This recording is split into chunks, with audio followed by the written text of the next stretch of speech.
In this tutorial, we're looking at how you can get your data from your Weavely form into a Notion database.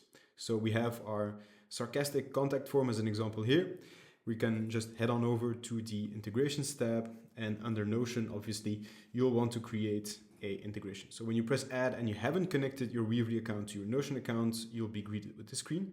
So we can simply press connect to Notion, and we'll be greeted with this probably familiar screen where you can select which sort of permissions that you give. So these are the ones that are needed by default.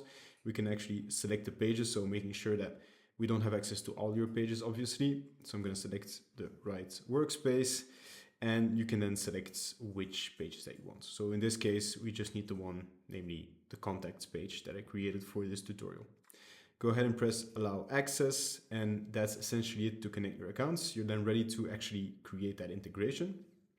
So just to give you an idea, heading over into Notion, this is the contacts page. So we have a database here with a couple of fields, and we want our form submissions to go populate those fields. Makes sense, right?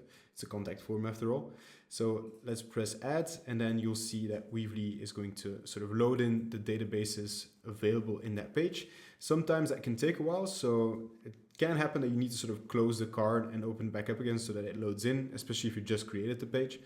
But in this case, we have it here, and then you can select which form fields should map onto which sort of columns in your database. So this is pretty straightforward for us. So we have our last name, which is going to map onto name. We have our first name mapping into first name. You get the drift. We have our email here. And then we have our feedback, which is here and maps onto the feedback rating.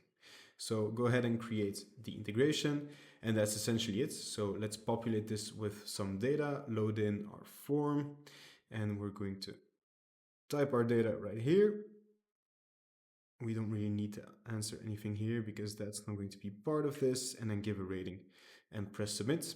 Head on over to Notion, and you can see the data has been populated automatically. So we get our data from our Weavely form into our Notion database in a GIF.